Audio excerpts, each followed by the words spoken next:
guiding the lives of the sisters of light, the dove, the rose, and the earth. We walk in her mantle, a chalice, her temple, in the ancient way where we stand. Transformation, surrender, your heart it will render. The light is at your command. Welcome, sweet soul, beautiful heart. Welcome to Visions of Earth Rising, inspiring stewardship of the earth, creativity, self-love, and healthy relationships.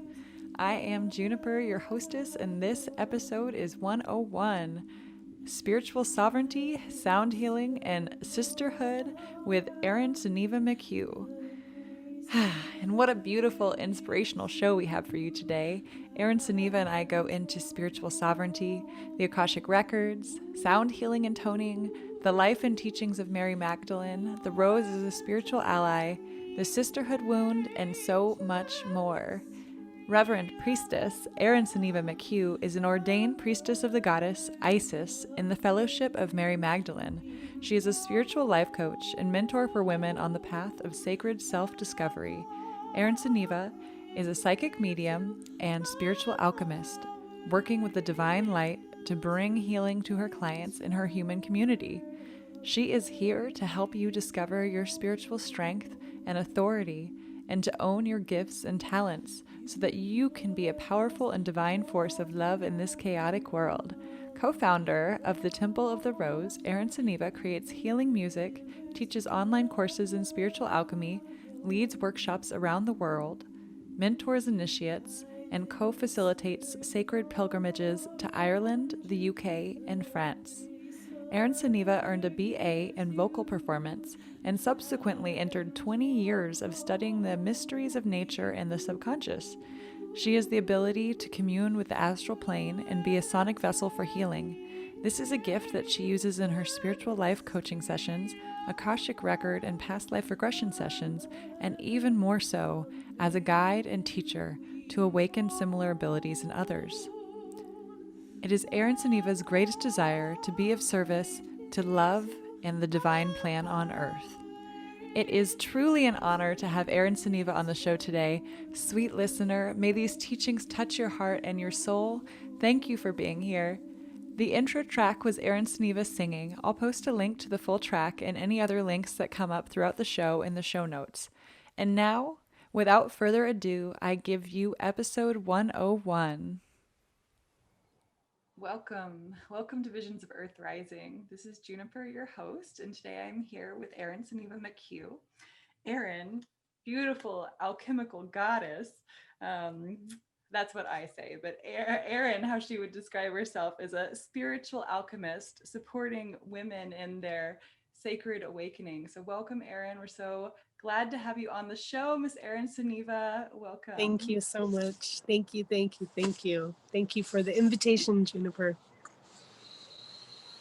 It's an honor. So beautiful. I would like to start by asking you a question. What are you passionate about? What inspires you? What drives you to get up each day and share your magic with the world, to share your medicine? Oh my goodness, what a question. Well, this shining sun right here certainly helps. Thank you for sunny skies in Colorado. Gosh, you know, while you were asking that question, I had a vision of an experience that I had, 13 years ago, of feeling anger because some women were sharing their constrictions, and they were sharing their belief that they couldn't sing, and I just got so mad that they believed that the world had created that experience for them. And as a singer, I have a degree in singing. I wanted to do something about it. And so that was seriously, honestly, my first step on the path of helping other women to tear down their own walls, to tear down the beliefs that hold them back, and be more honestly, authentically connected to themselves, to their source, higher energy, and be, feel supported in that process. And so I've always considered myself to be a support person. I'm a leader. I'm a natural leader, soul path number 1. It can't be denied, right? Um, but at the same time, I consider myself like a pillar that holds up a roof that has other pillars, that has many different material that make up that roof. That's part of our collective home. And so I'm here to support you. I'm here to support my other sisters, especially, divine feminine embodied, who have such an important role at this time. And so over the years, since that very first moment, I have been moved again and again to support women in their awakening. And it's just gotten more and more important, more and more filled with wisdom, and more and more of all that I do. Yeah. Just breathing into all that you've shared there. So I heard you say women who embody the divine feminine. What does it mean to you to embody the divine feminine? And then also, is it just women who can embody this? Is it men? Is it everyone in between? Well, what is embodying divine feminine? Yeah, it's a good question. I certainly don't want to participate in binary politics, right? I do wholeheartedly believe that there's a full spectrum here, and that's not even linear. That's multidimensional, right? Because we're so much more than these bodies. And what is the energy that our souls carry? So it's certainly not limited to genitalia. It's definitely limited, I would say. It's not a good word, but it really depends on how you hold yourself, how you identify with yourself. And I've worked with two-spirit individuals. I've worked with transgendered individuals. Title semantics, doesn't really matter to me. If you resonate with the divine feminine, that that's the path that you're walking, and yes, at the same time, I really want to empower individuals with wombs, individuals who want to connect to their wombs. And even if you've had your womb removed or you were not born with a womb, if you, if you're moving from a place or desiring to heal from a place that includes the energetics of the creative force, the life engendering energy of the womb, then we're on the right track together. We're in the same place. Mm-hmm. Yeah. Beautiful. It's kind of long-winded explanation, but it's all about the resonance. It's all about the resonance, and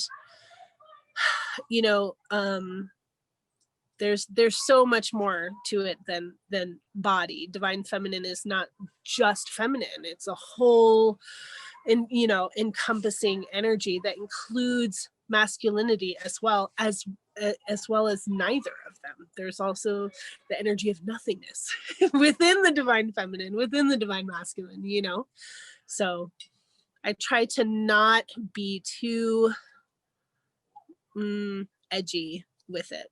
Be really fluid as the feminine is. Yes, flowy, fluid, water, light. Exactly. So what is the importance of the womb? What's the importance of working with the womb? It's the source of all creation. It's where we come from. Beyond the obviousness of our regenerative properties, there is magic in the womb, in the ethereal womb, the astral womb, however, the holographic womb, however you want to work with it. There's real magic here. And I welcome those that I work with to hold others in their womb. You know, when there's conflict or when there's passion, you know, we carry our children in our wombs indefinitely.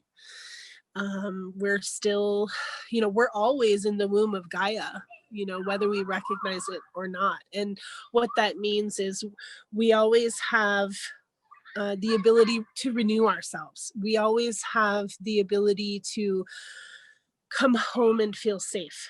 This is the womb, right? Excuse me. We have the ability to cleanse, you know, to really get down and dirty with ourselves and peel away layers within the safety of the womb. There's a lot. And if we can consider that women who bleed are carrying stem cells, are releasing stem cells on a monthly basis, and we're the only ones who carry this, right? We're the only ones who have this medicine, and that particular energy is, besides being the spark of life, it can be used for manifesting magic in myriad ways. So it's almost like a what's the box? What's the box of the chaos box, or you know, I mean, it's not Pandora's box. I don't want to be like, but there's just infinite. Let's think of a different analogy. There's really infinite possibilities to what we can do and create. Maybe for some, it's a Pandora's box. Opening up their womb and seeing what's inside. We all need healing. We all need healing. When working with the womb, we're working with our ancestors. What's your Absolutely. relationship been in your path as a healer and working with others on the healing path and connecting with ancestors? I always call in ancestors. Working, you know, as a psychic medium, I communicate with ancestors often, you know, maybe 80% of the time, 80% of my sessions, an ancestor steps forward. It's usually a grandmother. Uh-huh. I'm sorry? I'm sorry? A well ancestor, I hope. Yes. And, you know, so hopefully, you know, sometimes I come across ones who are earthbound who need to go to the light so that they can come back and be helpful, right? But those who have gone through the light, who have gone through their own soul evolution, love to come back and be angels for their loved ones. They, you know, they love to come back and be guides. Sometimes I have celebratory experiences when the ancestor realizes that there's somebody who can communicate with them and they can get their message through, you know. So working with ancestors is always so joyful for me. And you know, learning how to channel, especially before I learned about mediumship, was, you know, connecting with ancestors was the first thing that I aimed for, outside of the Pleiadians. Mm-hmm. Yeah. Mm-hmm. It's always a wonderful, Tell us more.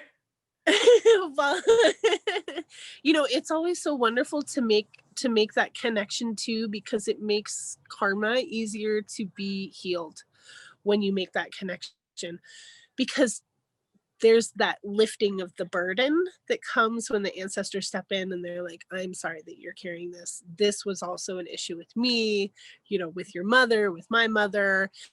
And there's a sense of responsibility that they take away, that because, you know, if we can begin to recognize that our ancestry and our inherited karma does not need to be carried as heavily as we think it does, you know, it's really a choice of whether or not it becomes a burden. But we can still heal ourselves, and by healing ourselves, affect affect the souls of those who came before and who may have instigated the lesson, but we can complete it for everyone. So that's a huge piece that opens up when we connect to the ancestors. So empowering to know that we have that within our wheelhouse of possibility. Absolutely. Absolutely. And it all begins by recognizing, you know, oh, this is bigger than me. This isn't just mine. When you start to see the patterns, or if you're able to connect with an ancestor or with a psychic who can communicate, and be like, oh, you had that problem too. Wow, it's not just me. And there can be a lot more than that too. A lot of anger, you know, for I have to deal with this now. You know, like you never stood up for yourself. And so now I have to stand up for myself and stand up for everybody with it, you know. But if you consider it from the perspective of you know, the ancestors want to help you stand up for yourself because it helps them. You can look at it from that perspective, that even though you're healing an ancient trauma or, you know, pain, they're with you. They, you know, you have their support in that healing and making it happen. So if you can draw on that, even better. Yeah.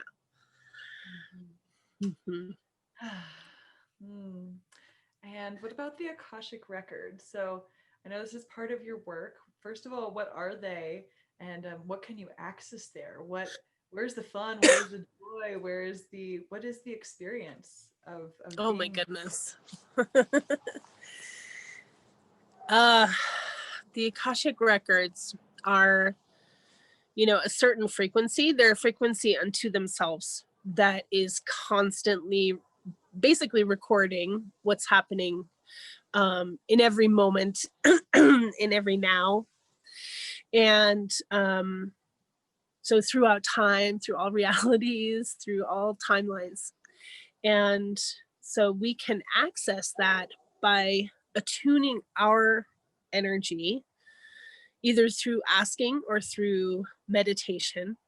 I find the easiest way as an alchemist to call upon the Akashic records is simply to ask for their frequency to arrive, and it does. And that frequency for me is attuned to humility and gratitude. So if I first start with humility and gratitude, that also, you know, is easy to call them in. But just by calling on the frequency of the Akashic records, my entire internal posture changes, and I just, you know, like really humble down, and it's so beautiful. And it is so, when you said, how does it feel? It feels so loving and familiar. The sun is so intense in my eyes too. It might turn a little bit. Really familiar, and it's my understanding that we each have our own guardians. So, you know, in order to have access to your records or to somebody else's records, you need to have a specific soul signature, which is the person's name and birthday, their birth name and their birthday. If they've changed their names, you can add on names that they've changed. But that first initial name is encoded within their records and within your DNA. Your name is encoded within you. So that gives, right? Like, this is what I changed my name in my 20s. For 5 years, I went by something else other than Erin. And once I learned about numerology, and I kind of had a conversation with Jesus, come to think of it, I realized that my parents were imbued with a frequency in my name, that Er and Rin are certain codes that came to them. If I had been born a boy, it would be the same. My name would still be Erin. They've told me this, you know. So that's my name, right? So that's beautiful that that's a key. So that helps us to open and connect. But definitely you must be coming from a place of, I'm not worthy, really, truly, because it's, it's kind of like humbling yourself before all of creation, and all of creation showing up and going, yes, my dear, we love you so much. And that's the feeling that I get from my guardians. It's like, I literally almost every time that I open the records, whether I'm doing it for myself or for a client, internally in my experience, I'm almost collapsing in their arms because I love them so much. My spirit is strong but tired, and it's like a place where I can spiritually be vulnerable. And when I enter the Hall of Records, it's kind of hard to explain. This is the first time I'm trying to explain my experience within it. So thanks for being patient with me. Thank you for bringing this beautiful imagery and Yeah. sensory information to all of us. Yeah, it's really a wonderful experience. And that's why it's so important for me to teach the tools that I have. I find a lot of people make things really difficult and put a ton of rules and superstitions around spiritually accessible things, situations, experiences, spiritual laws, and saying, oh, this is only accessible if you have this initiation. And that's bullshit. We really do have spiritual authority. We are embodied souls, and we've been given by natural law, through spiritual sovereignty, the ability to command the light and to do what must be done in accordance to the highest good. So if we're coming from the place, right, that is in service to all that is in service to humanity, to the light, to the highest good, then there are no limits. There's no limit. It's wonderful. Can you feel that? Can you feel that limitlessness? Yeah. Let's do a quick little practice. So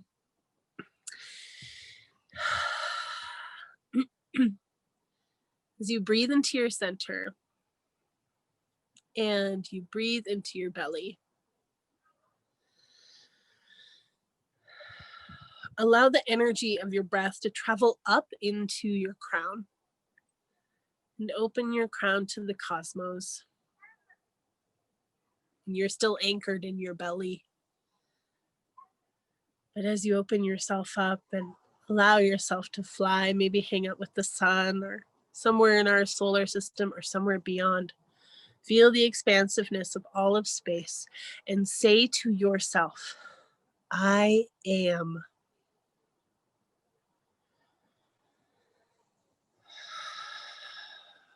I am. You can feel the expansiveness, heart opening, maybe heart exploding. Sense your womb. Pay attention to your physical energy and allow the expansion within it. I am all that I am. And if you see things visually, see them as capital letters. I am.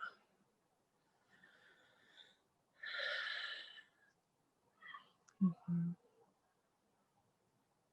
How does it feel?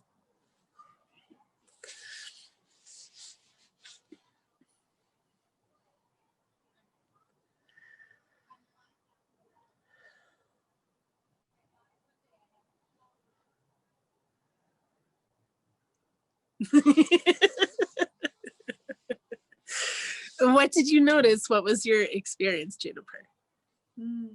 I feel light and spacious, buoyant. Mm-hmm. Mm-hmm.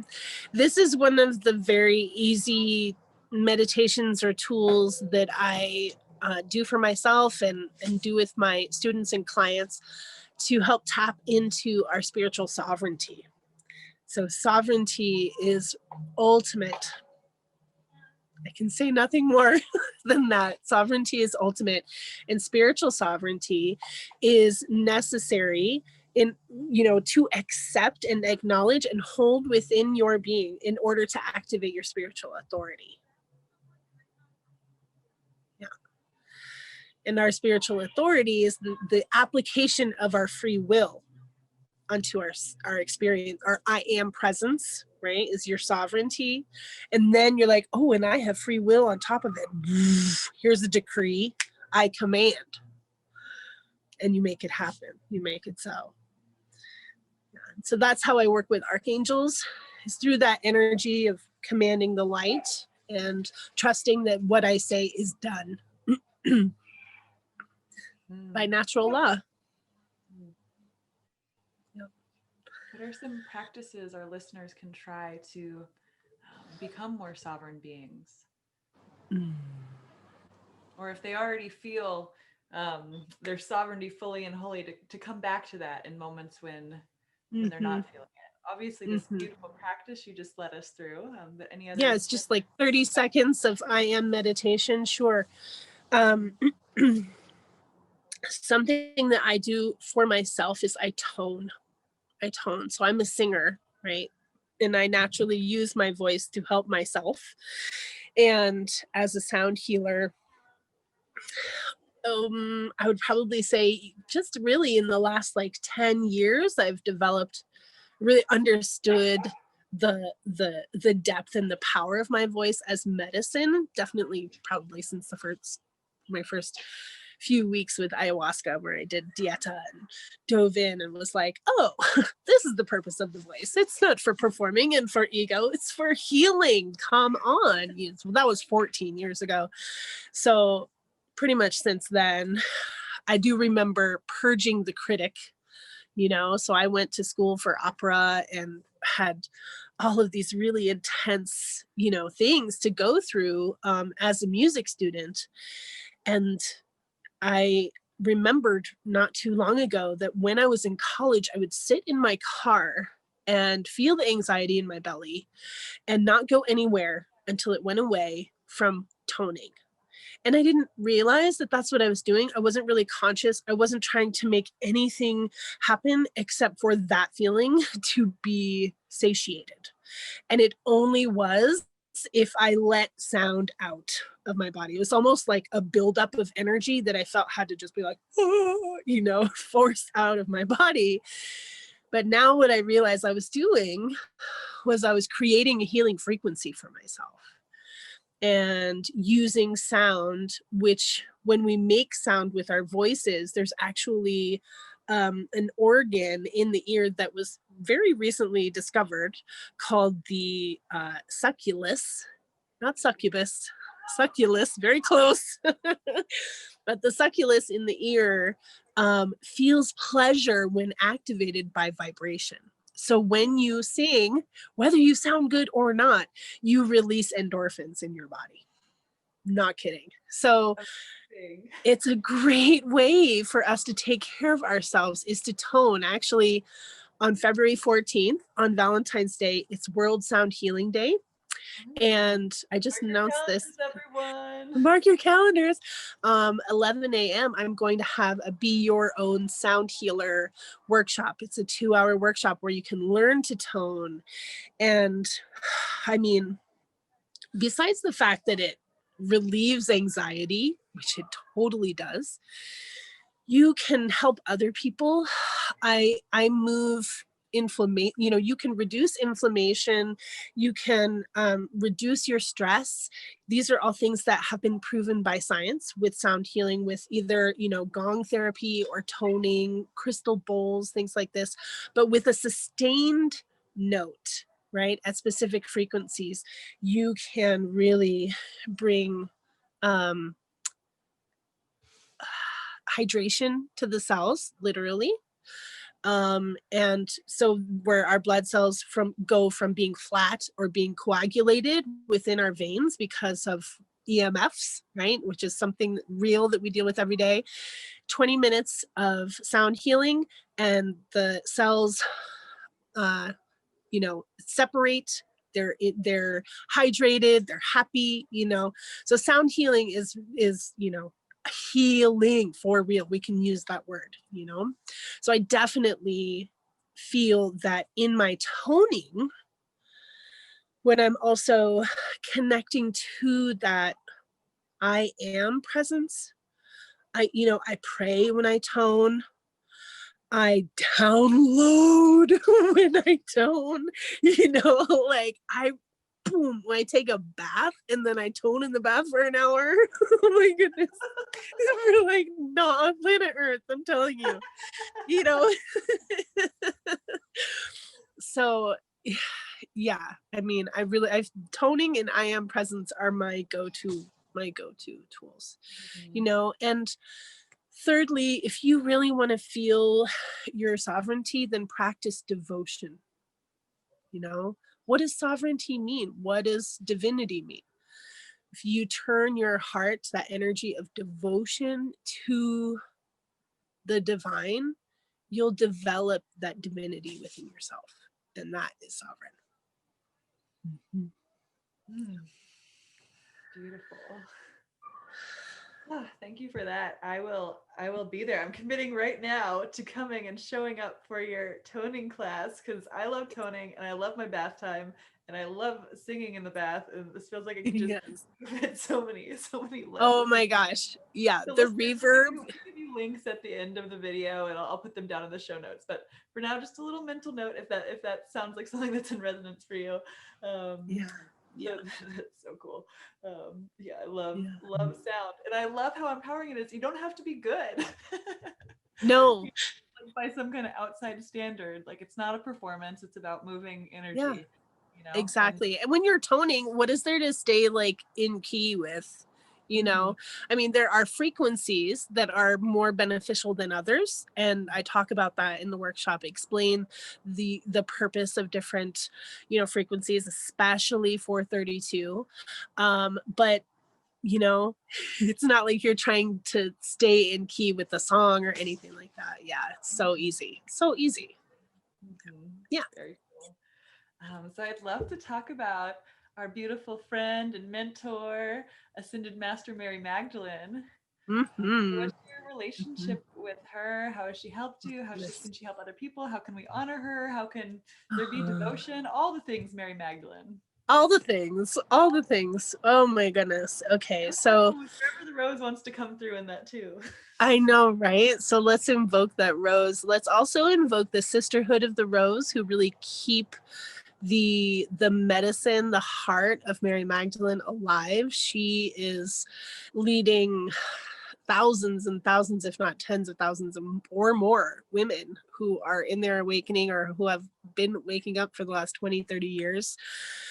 Man, more than ever, everywhere I turn is Mary Magdalene. I'm like, oh, there she is again. She's waking up the ladies, really beautiful. She definitely came into my life strongly, very strongly, through a friend who started me with a book by Elizabeth Cunningham called The Passion of Mary Magdalene, which is part of a trilogy, and it's the second book in the series, but it's definitely the most important one, and it's a version of her story. There are a ton of books too with different experiences of Mary Magdalene, different awakening experiences for different women, and different novels with different takes on who she really was and where she really came from. Within the mysteries, I can trust that those who are watching or listening to your podcast are of the kind heart, of the open mind to to be able to resonate with the fact that Mary Magdalene was a priestess of Isis, that she was not a prostitute, that she didn't sell herself for sex, that she was prepared to be with Yeshua, that she was initiated in multiple levels, but especially with sexual healing modalities, as well as she was also a priestess of life and death, just as Isis was the goddess of life and death. So there's a lot of really powerful things that Mary Magdalene actually showed to Yeshua, that she was one of his teachers as well. And when we get to know her and maybe read her gospel, read her experience with Yeshua, her experience also with the other apostles who were really hard on her, did not necessarily enjoy her presence, who were very jealous of her. And this is even prevalent within her own gospel. The intriguing aspect of the fact that her gospel was hidden away, it was rejected, along with many other, the Gospel of Thomas, many other gospels, right? Doesn't it make you feel like we should just like have our heads covered while we're talking about her? It's a little cold, but yes, for our audio only listeners, we're putting our shawls on our heads.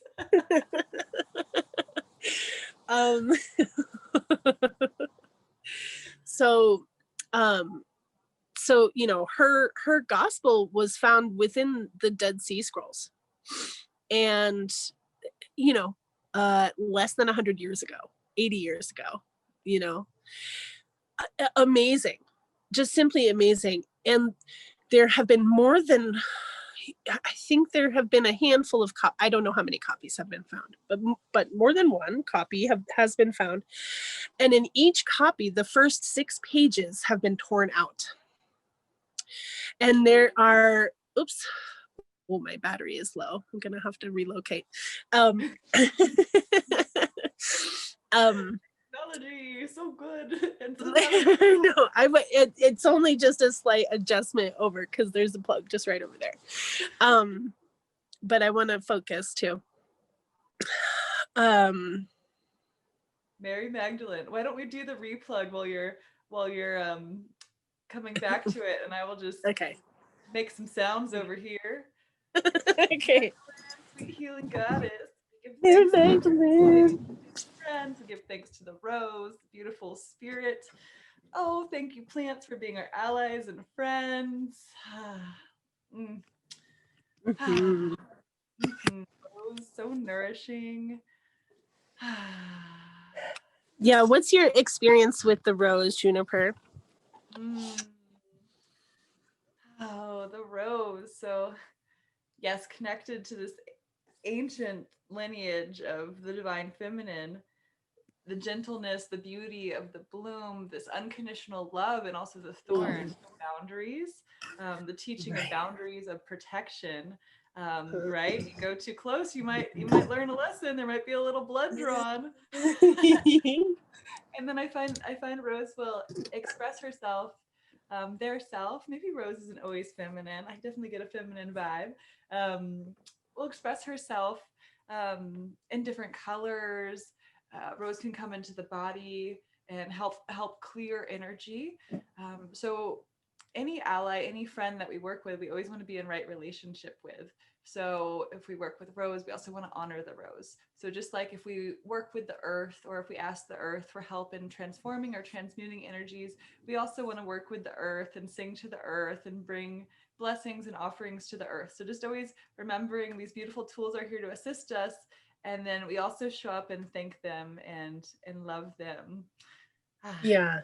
Let me just make sure I'm plugged in. Erin Sunniva is settling into her new spot. Just double checking that we've got electricity flowing, and we do. So yeah, so happy to be outside for this too. You really lucked out. January day in Colorado, outside. Beautiful sunny. I'm not surprised. 50 degrees in January is normal for Colorado. Yeah, so of course, Mary Magdalene. Yes. Erin Sunniva's putting her hood, her shawl back up, her towel. My rosy shawl. Much better. Yeah, gosh. So when Mary Magdalene came into my life, I began to learn about sisterhood, truly. And the first majority of my 20s, it was in my late 20s when I met her. And the beginning of my 20s, I was surrounded by men. I was surrounded by gay men, a lot of them, and part of a pagan community, but there were a lot of gay men there. And I was fine, I didn't realize what I was missing. And once I was circling with women and being in the sacred ceremony with other women, it was like, oh, like the other half of me arrived, you know. And she showed me how to heal with myself, to have a better relationship with my sacred sexuality, with my womb, how to be beloved. The blessing of the beloved has been really strong for me in my relating with her, because that is a huge piece of her medicine with Yeshua, of their legacy, is true love. And it's really unfortunate that that part of their medicine and their healing is left out of Christianity, is left out of the Bible and of the stories. And there's so many questions, or were they really married, or did they have any children? It's like, please, can't we just be honest? There's a whole town in the south of France that's dedicated to their daughter. We don't need to deny anything. We can really be awake and honorable of the woman who was the true beloved, true soul partner of somebody who, you know, half of the world still pray to and revere and hold, you know, his words up in the highest. So it's a disservice to Yeshua to discount the importance of Mary Magdalene in his life, for sure. It's a disservice to humanity, truly. So, you know, she's a big teacher of compassion, but she's also a big teacher of boundaries for me, you know, of authenticity and, you know, learning how to be the best partner to others, in a lot of different ways, including to ourselves. You know, I went through the journey of being my own beloved before I could hold the space for my other. Yeah. Can you speak more to the sisterhood wound? Oh, goodness. Well, you know, we're raised to compare ourselves to each other, aren't we? We're raised to compete, right? Society, you know, wants us to. Society wants us to say, oh, I'm not good as you. You're better than me, or I'm better than you, you know?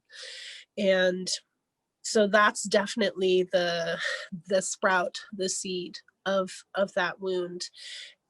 Along with the sisterhood wound is also the motherhood wound, you know? So it starts with our relationship to our mother and whether we feel safe with other women, you know? And so when we can find that place of safety, we're allowing ourselves to be vulnerable. You know, that's where we kind of have to go through the purge of comparing ourselves or criticizing ourselves or others. Usually, you know, in my experience with the sisterhood wound, there's present a lot of assumptions, projections, and the feelings of betrayal. So this energy around betrayal between women is also huge and very ancient. And you know, so there's these threads that hold us together because we're knitted together by our wombs. You know, we are samed. we are the same because we have these same organs that bind us together. But within that, we also have the energies that push us away from our wombs that also separate us. So the more that we're separate from our wombs, the more we are separate from each other. Does that make sense? So that feels like the essence to me of the sisterhood wound. You know, it's interesting. There's this like one particular being who keeps coming to mind as I'm speaking to you. And within the essence of the challenge of my relationship with this other sister was stories on both of our sides. We had our own stories, our own experiences that we chose to either project or not project onto each other, right? And we either chose to continue that or we decided to draw a boundary. And in my case, I drew a very strong boundary and said, okay, I'm not going to participate in this anymore because it wasn't going to go anywhere. And I think it's really important for us as women within sacred sisterhood to be able to be honest with where our boundaries are, that we're, maybe we are willing to work through things with each other, but if there's not the capacity or the community, right, we need the community to hold as a like a cauldron, right, or a crucible to hold the healing that needs to happen. I think that conflicts between women within, especially within spiritual communities, needs to be open and held within counsel.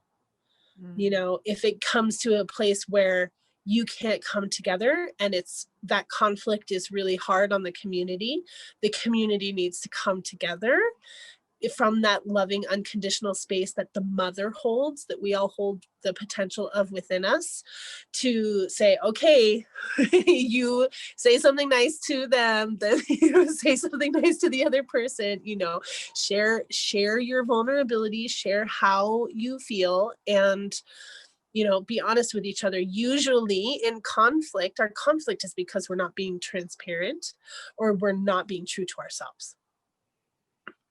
Right. And, I have children. I have a husband who's a stepfather to my own daughter. And I still have to say, okay, guys, talk to each other about it, because they love to come to talk to me and be like, so-and-so, and I'm like, well, you have to talk to each other. And so I hold space for that because that's my role as the mother. Is that helpful? That's helpful. Yes. Let's see where I want to go from that. So I heard you speak of communities, right? Communities really holding this space for healing. How can we support and encourage more of that? There's so many people on the planet right now having these different spiritual awakenings, who may feel separate, more like an individual having this experience. What can be done to encourage people to come together, and how can they be empowered to hold space for each other in this way? Well, definitely start small. Communities grow over time. There are a lot that have already formed. There are a lot that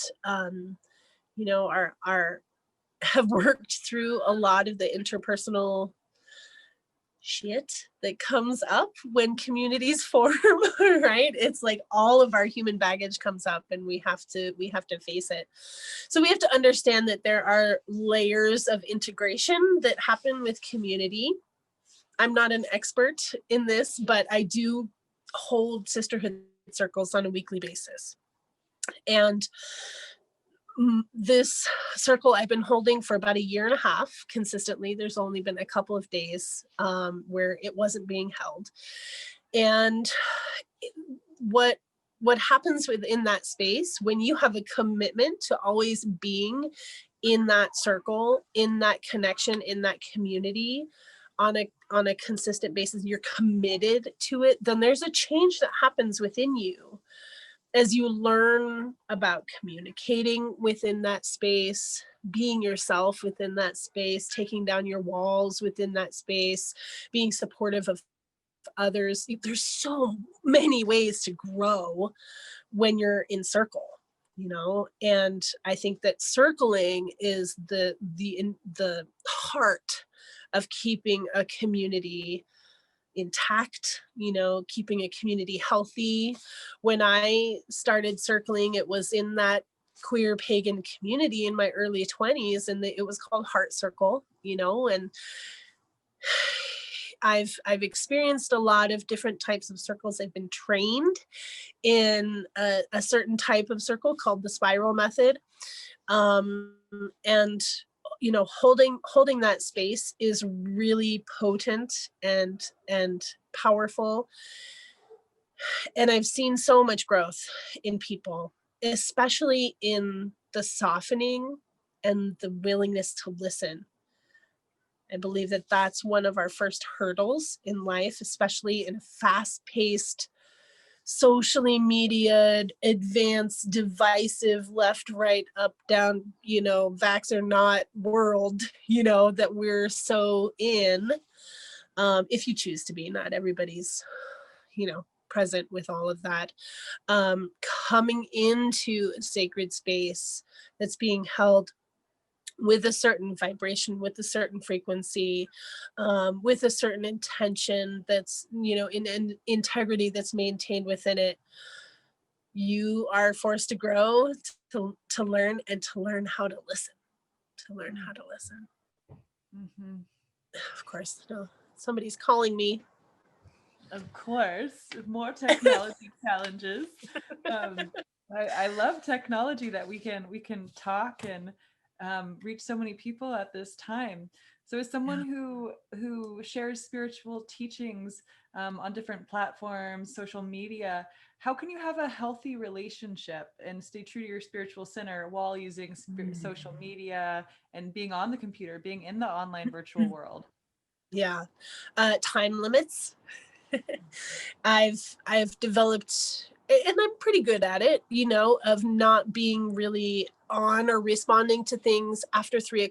So considering what are the school hours for my child, those are also my work hours. And so staying within that parameter really helps me, especially in the evening. I don't want to be taken away from, from my family. Luckily for me, the work that I do, I get to connect in with spirit with every student or client that I'm with. So I have a lot of, even though I'm on Zoom pretty much all the time, I have, one opportunity after another to check in, to clear, to, stay in tune. I also, oops, that was weird. Okay. Can you hear me? Mm-hmm. Okay. I also make a point of not participating in debate, not participating in any posts that are obviously incisive, that are, inciting. That's what I mean to say, that are inciting any kind of energy. Don't participate in that. I understand that I have a certain role, I have a certain vibration that is my job to hold, that's my job to keep. Sometimes I falter when I find something that I just have to say something about, but usually I can go months without doing that and being really, dedicated to holding a high vibration, because that's my role, that's my job. And I say that a lot to other people, especially at this time. Know your role.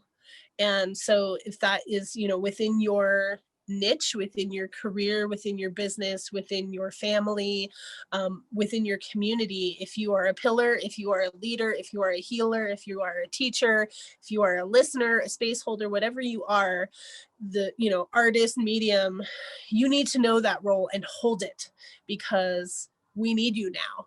And so if you do know your role, it's also your job to hold that role, hold that space within social media as well, and hold the highest vibration of that role.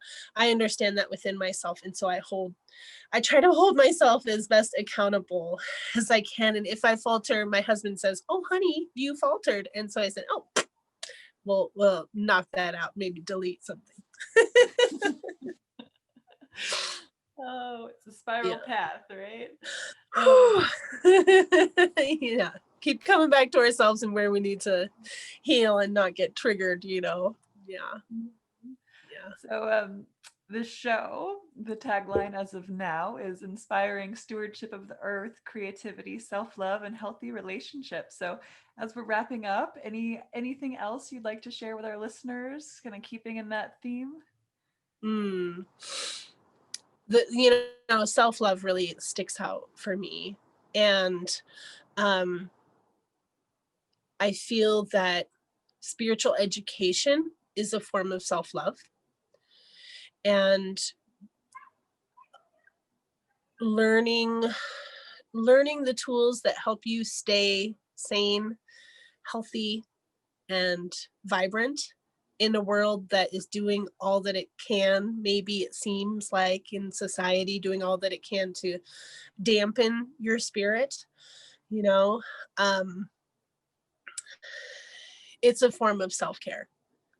It's a form of community care, and being able to live your highest light supports the relationships that we have, supports our ability to speak our truths and to hold these important energies and frequencies that need to be held on the earth as we're in this transition at this time.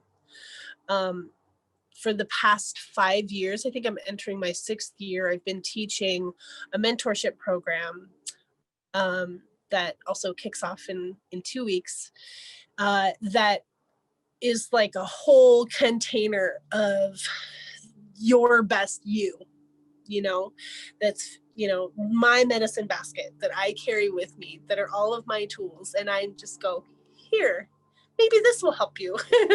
Here, maybe this will help you, oh, let's practice it. Isn't this fun? And it's such a joy. Fun. It's just, spiritual alchemy is fun, like interdimensional travel is fun. We are such fast beings, and we have so much at our fingertips that 99.999% of humans have no idea what we're capable of. And so we might as well fly to the stars and to beyond if we can. And teaching is really my greatest joy too. So sharing experience of the tools as well, is it's so fun. It's so fun. So the Magdalene mentorship feels like a great mission of support for awakening women on the planet, and a great part of the healing that's here for everyone. I don't know if that's beautiful. what you're asking for. Erin Sunniva, where can people find you if they want to learn more? And you could give us dates for our listeners who are listening right when this is released, and also, if someone were to listen to this 3 years from now, how would they drop in and see what you're doing in the future, in the present? Yeah. If you hear me in the future, it's the present. It's always now. So I have erinsunniva.com. I have 3 different websites that are all the same website, but they'll all direct you to the same place, MagdaleneMentorship.com. And there you can find everything that I'm doing. I have a Sacred Sisterhood Circle group on Facebook that is a private group of less than a couple hundred women, and there's a lot of beauty that's shared within there. It's a sacred place. So that's what's going on there. What's happening next? I'm in the middle of sharing mini courses that I'm calling morsels, because they're like little morsels of treats from the Magdalene mentorship. So they're hour-long courses. The next one coming up is the clearing protocol that I teach in the mentorship, of clearing your energy field of energies, entities, any attachments that might be in your field, and learning how to call back soul parts. So that's this Friday, what's 2 days from today, the 22nd. At 11 a.m. Mountain Time. And then the following Friday is the Heart of Spiritual Alchemy, another morsel course. So you can register for these courses at MagdaleneMentorship.com or ErinSunniva.com. Then I have the Magdalene Mentorship starting February 2nd. And I'm now scheduling discovery calls with potential students for that very small, intimate group that is always so divinely orchestrated every time. So if you hear that yes, if you hear that call, please step forward, because you know you're meant to be there. And then February 14th is the Be Your Own Sound Healer class that is full on self-care for Valentine's Day at 11 a.m. Mountain Standard Time. And all of those you can register for at Magdalene Mentorship or ErinSunniva.com. Yeah. Beautiful. Well, thank you so much, Erin, for spending the time to speak with us today and share these very exciting and inspiring ideas and techniques and messages with our audience. So I thank you for your time, and I look forward to in the future having you back on the show. And so to our listeners, if you're watching on a platform that allows for comments, let us know what you'd like to hear from Erin in the future. And I will leave all of her relevant links down in the show notes. So thank you, Erin. Thank you so much, Juniper. I'm so grateful. Take care. A big thank you to Erin Sunniva for that lovely conversation. And of course, to you, sweet listener. Thanks for tuning in and sticking around until the end. May your day be filled with whatever you most need to receive, both the lessons and the blessings. This is Visions of Earth Rising, and I am Juniper, your host. If you're watching this video on YouTube, please like, comment, share, subscribe. If you are listening on audio, know that all episodes are available in video format at youtube.com/Visions of Earth Rising. I'd love to hear from you and what you'd like to see on future episodes. Thank you so much.